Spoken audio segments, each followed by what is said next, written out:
दर्शकों ब्रेक बाद तुहाडा सब दा भरपूर स्वागत है। व्यूअर्स हुण आपां गलबात करन जा रहे हैं कि मिडल ईस्ट की जिहड़ी सिचुएशन है वो विगड़ती जा रही है। व्यूअर्स इउं जापता है कि अमरीका के सामने ये नवा चैलेंज खड़ा हो गया है जिसका अमरीका नूं चित चेते नहीं सी। सो अमरीका सारी जिहड़ी अपनी ताकत है वो चीन के खिलाफ झोंक रहा सी। चीन के उत्ते जिहड़ा दबाव ना सिर्फ घटिया है बल्कि चीन इस नाल होर भी मजबूत होया है। सो इस बारे आपां विचार चर्चा करन जा रहे हैं। सो असीं चाहांगे कि तुसां नाल इसी तरह बने रहना। देखण सुनिए लिखण लई तुहाडा सब दा बहुत बहुत शुक्रिया जी। डॉक्टर साहब की विचार ने इस मुद्दे बारे?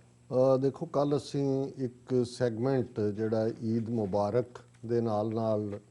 मिडल ईस्ट की सिचुएशन बारे कि उत्थे की चल रहा है, उसके की कॉन्सीक्वेंसिस होणगे, उस दे लई कौन गुनाहगार है कीता सी, उसनूं साडे बहुत सारे पाकिस्तानी भैणां भरावां वालों बहुत एप्रीशिएट किया गया है। बहुत सारे कमेंट और लिखत भी ने और असी सब का शुक्रिया अदा करते हैं क्योंकि एक पासे जदों असी देखते हैं कुल दुनिया दे वल कि कित्थे की चल रहा है, एक गल ज़ाहिर सी और पहले 100 दिन बाइडन एडमिनिस्ट्रेशन दे और उन्हों का पॉलिसी डॉकूमेंट कि सारा फोकस अमेरिका का आने वाले पीरीयड अगेंस्ट चाइना सी, उन्होंने समुद्रां च घेरन का भी ਵਪਾਰਕ तौर के उत्ते जिहड़ी one belt one road initiative उसनूं किवें ब्लॉक करना है और जो कुछ भारत ने अपना मोढा दिता और चीन नूं वंगारण दा सी और उस दे नाल नाल इमीडिएटली बाइडन दे टेक ओवर करन तो बाद जिहड़ा क्वाड ग्रुप जिस दे विच अमेरिका, भारत, आस्ट्रेलिया और जापान ये शामिल सी। सो क्वाड दीयां मिलिटरी एक्सरसाइज़ भी करवाइयां, बयानबाजियां भी हुईयां और ये भी चल रहा सी कि क्वाड दा दायरे च हुण गवांढी देशां नूं भी लिआंदा जाए। इंडियन इंटैलीजेंस एजेंसियां एक्टिव सी कि नेपाल दे विच मिस्टर ऑयली जिहड़ा प्रो चाइना उहदी गवर्नमेंट नूं किवें जिहड़ा है वो माइनॉरिटी च लिआंदा जाए, पूरा कूव कराउण दी कोशिश हुई। प्रचंडा नां दा बंदा जिहड़ा इन्हां दी राह दे लई काम करदा है और पार्लीमेंटेरियन है, हालां पहलां गुरिला भी सी, उहनूं अगे लाया होया सी। सो ये सारे दे चलदे आ अमरीका तां वन फोकस के उत्ते कि बई हुण आने वाले पीरीयड का जिहड़ा एनमी है वो चाइना है कि कोल्ड वॉर वाला पार्ट च सोवियत यूनीयन सी, 9/11 तो बाद इस्लाम और इस्लाम नाल फिर टैरिज्म नूं जोड़ के इस्लामिक टैरिज्म इंटरनैशनल बना दिता है और तुसीं देखिया होगा कि पिछले पीरीयड च टर्म गायब हो गई सी। हुण चाइना चाइना चाइना हो रही सी जी, ये भी हो रहा उन्हां ते पाबंदियां और ईवन असीं देख रहे हैं कि भी वन फोकस उन्हें जिहड़ी सिचुएशन मिडल ईस्ट डिवेलप हुई कल असी डिटेल च दस्सिया सी कि बई इजराइल जां नेतनयाहू वो अपनी किहड़ी मार ते सी क्योंकि वो बाइडन एडमिनिस्ट्रेशन समझदा सी कि ये और उहदे थल्ले जिहड़ी ईरान और सऊदी अरेबिया की नैगोशिएशन, टर्की और सऊदी अरेबिया की नैगोशिएशन, पाकिस्तान और इंडिया दे नाल नैगोशिएशन कराउण लई सऊदी अरेबिया जां UAE राहीं प्रैशर, ये सारे तरीके सी ताकि इस्लामिक वर्ल्ड वाला जां मिडल ईस्ट चों अपना पल्ला झाड़ लो और ये सारी ताकत चाइना दे उत्ते ही फोकस होए। लेकिन all of a sudden Israel ने देखा कि भी ये तां जिहड़ा मौका है इहदे च तुसीं अपनी की खेड खेडनी है, उन्हां दी तां हुण मोसाद इंटैलीजेंस एजेंसी अपनी खेडदे ने और उन्होंने जिस अंदाज अल-अक्सा मसीद दे विच जिहड़े पीसफुली प्रे कर रहे सी और रमज़ान का महीना उन्होंने चुनिया, उन्होंने भी पता सी भी मुसलमानों के लिए इसकी अहमियत की है और ये भड़काहट की होएगी और अल-अक्सा मसीत जिहड़ी मक्का और मदीना तो बाद 3rd मोस्ट रेवियर्ड मॉस्क है। हुण उस सारे का नतीजा सी कि बेशक बहुत सारे OIC नाल संबंधित या दूसरे देश तो आराम नाल बैठे सी पर जिहड़े गाज़ा दे विच बैठे हुए हमास दे गुरिले सी, गुरिले भी और पोलिटिकली भी वो कंट्रोल करते हैं, जिते भी हुए ने इलैक्शन उन्होंने रॉकेट सुट्टे दस्सण दे लई कि भी तुसीं इवें नहीं कर सकते जो कर रहे हो। हालां किन्ना को उन्हां दा कोई डैमेज डूमेज इन्ना नहीं हुंदा, सिर्फ चैलेंज ही करना हुंदा है। इजराइल ने उन्होंने वो बहाना भी चाहिए सी और दूसरे पासे उन्होंने फुल स्केल जिहड़ा बंबार्डमेंट की और इस वेले तक 100 तो ज़्यादा मर चुके ने गाज़ा दे विच, जिहदे च ज़्यादा बच्चे और बीबियां ने। फौज उन्हों की तैयार खड़ी है गज़ा दे एन पैरों के उत्ते सामने और इस सारे चों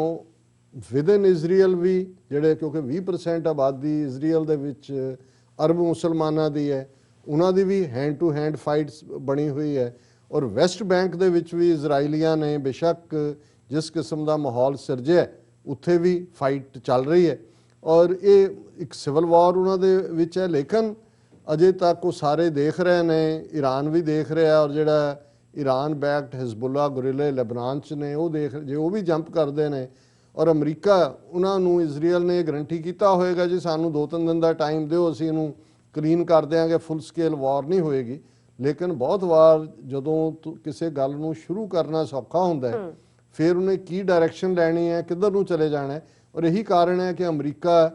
ਇਮੀਡੀਏਟਲੀ ਇਸ ਮੁੱਦੇ ਤੇ UN ਸਿਕਿਉਰਿਟੀ ਕਾਉਂਸਲ ਦੀ ਮੀਟਿੰਗ ਨਹੀਂ ਸੱਦ ਦਿੱਤੀ ਗਈ। ਚਾਈਨਾ ਨੇ ਇਹ ਇਲਜ਼ਾਮ ਵੀ ਲਾਇਆ, ਔਰ ਚਾਈਨਾ ਨੇ ਕਿਹਾ ਕਿ ਚਾਈਨਾ ਸੇਜ਼ US ਇਗਨੋਰਿੰਗ ਫਲਸਤੀਨੀਅਨਸ ਪਲਾਈਡ ਬਾਈ ਬਲੌਕਿੰਗ UN ਮੀਟ, ਕਿਉਂਕਿ ਚਾਈਨਾ ਸਿਕਿਉਰਿਟੀ ਕਾਉਂਸਲ ਦਾ ਮੈਂਬਰ ਹੈ, ਉਹਨੇ ਕਿਹਾ ਜੀ ਸੱਦੋ। ਹੁਣ ਅਮਰੀਕਾ ਇਜ਼ਰਾਈਲ ਦੇ ਨਾਲ ਲੱਗਾ ਹੋਇਆ। ਬਾਈਡਨ ਨੇ ਕੱਲ੍ਹ ਇਹ ਕਹਿ ਕਿ ਜੀ ਇਹ ਉਹਦਾ ਰਾਈਟ ਟੂ ਸੈਲਫ ਡਿਫੈਂਸ ਹੈ, ਜੇ ਇੰਨੇ ਰਾਕਟ ਉਹਦੇ ਤੇ ਡਿੱਗਦੇ ਨੇ। ਔਰ ਈਵਨ ਅੱਜ ਮੈਂ ਦੇਖ ਰਿਹਾ ਸੀ ਆਸਟਰੀਆ ਵਾਲਿਆਂ ਨੇ ਆਪਣਾ ਨੈਸ਼ਨਲ ਝੰਡੇ ਦੇ ਨਾਲ ਇਜ਼ਰਾਈਲ ਦਾ ਝੰਡਾ ਵੀ ਲਹਿਰਾਇਆ। ਹਾਲਾਂਕਿ ਇਹੀ ਆਸਟਰੀਆ ਹੈ ਜਿੱਥੇ ਹਿਟਲਰ ਜੰਮਿਆ, ਜਿਨ੍ਹਾਂ ਨੇ ਸਭ ਤੋਂ ਜ਼ਿਆਦਾ ਪਰਸੀਕਿਊਸ਼ਨ ਯਹੂਦੀਆਂ ਦੀ ਕੀਤੀ। ਔਰ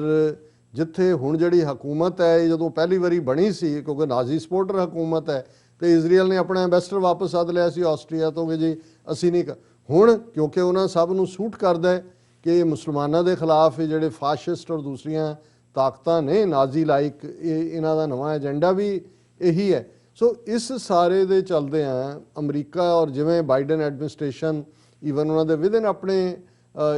ਇੱਕੋ ਇੱਕ ਕਾਂਗਰਸ ਫੋਰਮੈਨ ਹੈ ਫਲਸਤੀਨੀ ਔਰੀਜਨ ਦੀ, ਕੱਲ੍ਹ ਉਹਨੇ ਜਦੋਂ ਕਾਂਗਰਸ 'ਚ ਐਡਰੈਸ ਕੀਤਾ, ਸ਼ੀ ਸਟਾਰਟਡ ਕ੍ਰਾਈਮ। ਹੁਣ ਇਹ ਇਵੇਂ ਹੀ ਹੈ ਜੋ ਅਸੀਂ ਜਰਨੈਲ ਸਿੰਘ ਦੀ ਗੱਲ ਕਰਕੇ ਹਟੇ ਹਾਂ ਕਿ ਨਵੰਬਰ 84 ਦੀ ਭੀੜ, ਹੁਣ ਜਿਹੜੀ ਖਾਲਿਸਤਾਨ ਦੀ ਧਰਤੀ, ਪੰਜਾਬ ਦੀ ਧਰਤੀ ਦਾ ਬੱਚਾ ਬੱਚੀ ਹੈ, ਜਿੱਥੇ ਵੀ ਜਾਏਗਾ ਉਸ ਦਰਦ ਨੂੰ ਜਿਨ੍ਹਾਂ ਨੇ 84 ਦੇਖਿਆ, ਜੂਨ 84 ਦੇ, ਉਹ ਭੁੱਲ ਥੋੜੀ ਸਕਦਾ।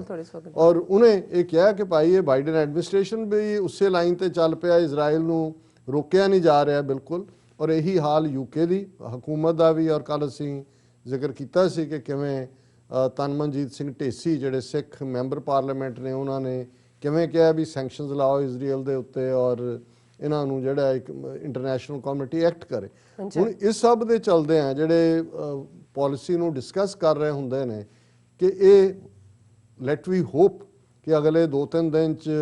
ਇਹ ਓਵਰ ਹੋ ਜਾਏ। ਲੇਕਿਨ ਜਿਸ ਤਰੀਕੇ ਦੀ ਤਿਆਰੀ ਉਹ ਗਜ਼ਾ ਦੇ ਵਿੱਚ ਉਹਨਾਂ ਦੇ ਗੁਰਿਲਿਆਂ ਦੇ ਵੀ ਹੈ, ਅੰਡਰਗਰਾਊਂਡ ਸੁਰੰਗਾਂ ਨੇ ਲੰਬੀਆਂ,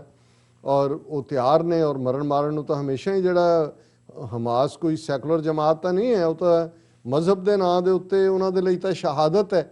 ਔਰ ਇਹ ਜੇ ਫਲੇਅਰ ਅਪ ਅੱਗੇ ਹੁੰਦਾ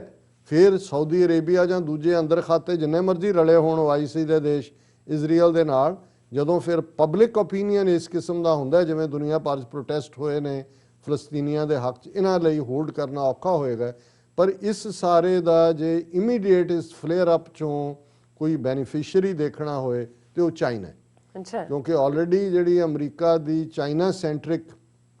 ਸੀ ਪਾਲਿਸੀ ਉਹ ਪਿੱਛੇ ਚਲੀ ਗਈ, ਔਰ ਨਤੀਜੇ ਦੇ ਤੌਰ ਤੇ ਚਾਈਨਾ, ਜਿਵੇਂ ਹੁਣ ਚਾਈਨਾ ਨੇ ਕਿਹਾ ਸੱਦੋ UN ਸਿਕਿਉਰਿਟੀ ਕਾਉਂਸਲ ਦੀ ਮੀਟਿੰਗ, ਅਮਰੀਕਾ ਦੌੜ ਰਿਹਾ। ਔਰ ਇਸ ਸਾਰੇ ਦੇ ਨਾਲ ਨਾਲ ਜਿਹੜਾ ਦੂਸਰਾ ਪਾਰਟ ਅਸੀਂ ਦੇਖ ਸਕਦੇ ਹਾਂ ਇੰਡੀਆ। ਹੁਣ ਇੰਡੀਆ ਦਾ ਸਭ ਕੁਛ ਹੀ ਇਸ 'ਚ ਐਕਸਪੋਜ਼ ਹੋਇਆ, ਚੁੱਪ ਹੈ, ਇੰਡੀਆ ਨੇ ਕੋਈ ਰਿਐਕਸ਼ਨ ਨਹੀਂ ਦਿੱਤਾ, ਕਿਉਂਕਿ ਇੱਕ ਪਾਸੇ ਇਜ਼ਰਾਈਲ ਦਵਾਈਆਂ ਭੇਜ ਦੂਜਾ ਲੈ ਰਿਹਾ, ਔਰ ਉਹੀ ਉਧਰ ਜ਼ਾਓਨਿਸਟ ਸੋਚ ਵਾਲਾ ਨੇਤਨਯਾਹੂ, ਉਧਰ ਹਿੰਦੂਤਵੀ ਵਾਲਾ ਮੋਦੀ ਗਿਆ ਤਾਂ ਉਹਨੇ ਰੈੱਡ ਕਾਰਪੇਟ ਵਿਛਾਇਆ, ਉਹ ਆਇਆ ਤੇ ਉਧਰ ਉਹਨੇ ਵਿਛਾਇਆ। ਹੁਣ ਜੇ ਇਹ ਕਹਿਣ ਕਿ ਜੀ ਇਜ਼ਰਾਈਲ ਬਿਲਕੁਲ ਠੀਕ ਕਰ ਰਿਹਾ, ਤਾਂ ਵੀ ਮਰਦੇ ਨੇ, ਕਿਉਂਕਿ ਅਲਟੀਮੇਟਲੀ ਇਸ ਲਈ ਅਕਾਊਂਟ ਉਹਨਾਂ ਨੇ ਮਮ ਹੈ, ਹਾਲਾਂਕਿ ਹਮਾਇਤ ਉਹ ਕਰ ਰਹੇ ਨੇ ਕਿ ਜੀ ਇਜ਼ਰਾਈਲ ਦਾ ਹੱਕ ਹੈ ਜੀ ਡਿਫੈਂਡ ਕਰਨ ਦਾ। ਔਰ ਕਾਂਗਰਸ ਨੇ ਠੀਕ ਸਟੈਂਡ ਲਿਆ ਭਾਰਤ ਦੇ ਵਿੱਚ, United Nations Security Council must intervene Congress on Israel Palestinian conflict। ਉਹਨਾਂ ਨੇ ਕਿਹਾ ਜੀ ਕਿੱਥੇ ਹੈ UN Security Council, ਉਹ ਇੰਟਰਵੀਨ ਕਰੋ। ਪਰ India Jai Shankar mum as US tries to de-escalate Israel Palestine conflict ਕਿ ਜੀ ਹੁਣ ਇਹਦੇ ਨਾਲ ਮੁਸਲਮਾਨ ਦੇਸ਼ ਜੇ ਫਲਸਤੀਨ ਦੇ ਹੱਕ 'ਚ ਆ ਕੇ ਖਲੋਤੇ ਨੇ ਜਾਂ ਖਲੋਂਦੇ ਨੇ, ਇੰਡੀਆ ਅਮਰੀਕਾ ਦੇ ਰਾਹੀਂ ਇਜ਼ਰਾਈਲ ਨਾਲ ਲੱਗਾ ਹੋਇਆ, ਤੇ ਜਿਹੜਾ ਇਹ ਸੌਦਾ ਆਪਣਾ ਵੇਚ ਰਿਹਾ ਸੀ, ਈਰਾਨ ਨਾਲ ਵੀ ਸੰਬੰਧ ਬਣਾ ਲੈਣੇ ਨੇ, UAE ਸਾਊਦੀ ਅਰੇਬੀਆ ਨੇ ਵੀ ਮੋਦੀ ਨੂੰ ਸੱਦ ਕੇ ਸਿਵਿਲੀਅਨ ਅਵਾਰਡ ਦਿੱਤਾ, ਫਿਰ ਦੇ ਲੈਣ ਉਹਨੂੰ ਅਵਾਰਡ ਜਾਂ ਸੱਦ ਲੈਣ। ਸੋ ਇਹ ਵੀ ਇੰਡੀਆ ਦਾ ਐਕਸਪੋਜ਼ ਹੋਣਾ ਕਿ ਕਿਵੇਂ ਇਹ ਨਾਜ਼ੀ ਲਾਈਕ ਆਈਡੀਓਲੋਜੀ ਦੇ ਹੱਕ 'ਚ ਭੁਗਤ ਰਹੇ ਨੇ, ਉਹਨਾਂ ਦੇ ਹੱਕ 'ਚ ਜਾਂਦਾ। ਔਰ ਇਸ ਸਾਰੇ ਦੇ ਨਾਲ ਨਾਲ ਚਾਈਨਾ ਨੇ ਦੇਖਿਆ ਕਿ ਵੀ ਇਹ ਮੌਕਾ ਹੈ ਬੰਗਲਾਦੇਸ਼ ਦੇ ਉੱਤੇ ਅਮਰੀਕਾ ਦਾ ਔਰ ਭਾਰਤ ਦਾ ਦਬਾਅ ਸੀ ਕਿ ਕੁਆਡ ਦੇ ਵਿੱਚ ਸ਼ਾਮਲ ਹੋ, ਔਰ ਚਾਈਨਾ ਦੇ ਐਂਬੈਸਡਰ ਨੇ ਢਾਕਾ ਦੇ ਵਿੱਚ ਇਹ ਪ੍ਰੈਸ ਕਾਨਫਰੰਸ ਕਿਹਾ, ਉਹਨੇ ਕਿਹਾ China defends Quad warning to Bangladesh, क्योंकि उन्हें वार्निंग दी फिर प्रोटेस्ट किया उन्हें बांग्लादेश ने कि जी देखो साड़ी अपनी इंडिपेंडेंट फॉरेन पॉलिसी है, पर US took note of China's warning to Bangladesh against Quad, कि अमरीका ने भी कहा जी नहीं है, पर चाइना ने नाल दी नाल कहा China defends Quad warning. China on Wednesday accuse the Quad of being an exclusive clique against Beijing. उन्होंने बांग्लादेश ਨੂੰ ਕਿਹਾ ਵੀ ਦੇਖੋ ਜੇ ਤੁਸੀਂ ਕੁਆਡ ਦੇ ਵਿੱਚ ਵੜੇ ਤੇ ਫਿਰ ਸਾਡੀਆਂ ਬਾਈਲੇਟਰਲ ਟਾਈਜ਼, ਔਰ ਅਜੇ $500 ਮਿਲੀਅਨ ਵਰਥ ਦੀ ਵੈਕਸੀਨ ਦੇ ਕੇ ਹਟੇ ਨੇ ਬੰਗਲਾਦੇਸ਼ ਨੂੰ, ਹੋਰ ਵੀ ਪ੍ਰੋਜੈਕਟਸ ਦੇ ਉੱਤੇ ਕੰਮ ਕਰ ਰਹੇ ਨੇ, ਸ਼ਾਇਦ ਚਿਟਾਗੋਂਗ ਦੀ ਜਿਹੜੀ ਉਹਨਾਂ ਦੀ ਪੋਰਟ ਹੈ ਉਹ ਵੀ ਚਾਈਨਾ ਡਿਵੈਲਪ ਕਰ ਰਿਹਾ। ਸੋ ਨਾਲ ਦੀ ਨਾਲ ਉਹਨਾਂ ਨੇ ਕਿਹਾ ਹੁਣ ਜੇ ਅਮਰੀਕਾ ਮਿਡਲ ਈਸਟ ਫਸ ਜਾਂਦਾ ਹੈ, ਜਿਹੜਾ ਲੱਗ ਰਿਹਾ ਵੀ ਜਾ ਰਿਹਾ ਉਧਰ ਨੂੰ, ਤੇ ਉੱਥੇ ਤਾਂ ਇਹਨਾਂ ਦਾ ਕੁਆਡ ਕੋਡ ਵੀ ਗਿਆ, ਚਾਈਨਾ ਵਾਲਾ ਫੋਕਸ ਵੀ ਗਿਆ, ਔਰ ਨੇਪਾਲ ਦੇ ਵਿੱਚ ਜਿਹੜੀ ਇੰਡੀਅਨ ਇੰਟੈਲੀਜੈਂਸ ਨੇ ਮਿਸਟਰ ਔਲੀ ਨੂੰ ਡੀਥਰੋਨ ਕਰਨ ਦੀ ਗੱਲ ਹਾਰ ਵੀ ਗਿਆ ਉਹ ਵੋਟ ਆਫ ਕੌਨਫੀਡੈਂਸ, ਪਰ ਜਿਹੜੀਆਂ ਆਪੋਜੀਸ਼ਨ ਪਾਰਟੀਆਂ ਨੇ ਉਹਨਾਂ ਦਾ ਕੋਈ ਆਪਸ 'ਚ ਰਜ਼ਾਮੰਦੀ ਨਹੀਂ ਹੋਈ, ਔਰ Oli reappointed as Nepal PM, opposition fails to muster majority support, ਕਿਉਂਕਿ ਚਾਈਨਾ ਦੀ ਬਹੁਤ ਸਾਰੀ ਇਨਵੈਸਟਮੈਂਟ ਇਸ ਵੇਲੇ ਨੇਪਾਲ ਤੇ ਵੀ ਹੈ, ਔਰ ਜੇ ਪ੍ਰਚੰਡਾ ਬਣ ਜਾਂਦਾ ਤੇ ਇਹਦਾ ਮਤਲਬ ਸੀ ਕਿ ਇੰਡੀਆ ਦੇ ਵਾਪਸ ਪੈਰ ਨੇਪਾਲ 'ਚ ਲੱਗਦੇ। ਸੋ ਇਸ ਸਾਰੇ ਕ੍ਰਾਈਸਿਸ ਦੇ ਚੱਲਦਿਆਂ ਚਾਈਨਾ ਨੇ ਨੇਪਾਲ ਵੀ ਹੈਂਡਲ ਕਰ ਲਿਆ, ਬੰਗਲਾਦੇਸ਼ ਨੂੰ ਵੀ ਅੱਖਾਂ ਦਿਖਾ ਦਿੱਤੀਆਂ, ਇੰਡੀਆ ਵੀ ਇੰਟਰਨੈਸ਼ਨਲੀ ਐਕਸਪੋਜ਼ ਹੋਇਆ ਕਿ ਭਾਈ ਉੱਥੇ ਖੂਨ ਖਰਾਬਾ ਹੋ ਰਿਹਾ ਹੈ, ਬੇਗੁਨਾਹ ਸਿਵਿਲੀਅਨ ਮਰ ਰਹੇ ਨੇ, ਔਰ ਅਮਰੀਕਾ ਜਿਹੜਾ UN ਸਿਕਿਉਰਿਟੀ ਕੌਂਸਲ ਦੀ ਮੀਟਿੰਗ ਨਹੀਂ ਸੱਦ ਰਿਹਾ ਔਰ ਭਾਰਤ ਚੁੱਪ ਕਰਕੇ ਬੈਠੇ। ਸੋ ਇਹ ਹੁੰਦਾ ਜਦੋਂ ਅਸੀਂ ਕਹਿੰਦੇ ਹਾਂ ਵੀ ਡਿਪਲੋਮੇਸੀ 'ਚ ਕੋਈ ਪਤਾ ਨਹੀਂ ਵੀ ਅੱਜ ਕੌਣ ਕਿੱਥੇ ਹੈ। ਉਹੀ ਮੋਦੀ ਜਿਹੜਾ ਵਿਸ਼ਵ ਗੁਰੂ ਤੇ ਡੀਂਗਾ ਮਾਰ ਰਿਹਾ ਸੀ, ਅੱਜ ਲੁਕਣ ਦੀ ਥਾਂ ਨਹੀਂ ਹੈ, ਛੁਪਣ ਦੀ, ਕਿ ਭਾਈ ਉਹ ਆਪਣੇ ਆਪ ਨੂੰ ਕਿਵੇਂ ਡਿਫੈਂਡ ਕਰਨ। ਇਹ ਹੈ ਕਿ ਭਾਈ ਜਦੋਂ ਰੱਬ ਚਾਹੁੰਦਾ ਹੈ, ਬਹੁਤ ਵਾਰ ਬੰਦਾ ਕੁਝ ਹੋਰ ਸੋਚ ਰਿਹਾ ਹੁੰਦਾ, ਪਰ ਨਰ ਚਾਹਤ ਕੁਛ ਔਰ ਹੈ ਕੀ ਔਰ ਹੈ ਬਈ, ਹੋ ਕੁਛ ਦਾ ਕੁਛ ਰਿਹਾ ਹੁੰਦਾ। ਜੀ ਡਾਕਟਰ ਸਾਹਿਬ ਤੁਹਾਡਾ ਬਹੁਤ ਬਹੁਤ ਸ਼ੁਕਰੀਆ। ਇਸ ਵਕਤ ਲੈਣਾ ਬ੍ਰੇਕ। ਵਿਊਅਰਸ ਤੁਸੀਂ ਕਿਤੇ ਨਹੀਂ ਜਾਣਾ, ਮਿਲਦੇ ਹਾਂ ਆਫਟਰ ਦਿਸ ਸ਼ਾਰਟ ਬ੍ਰੇਕ।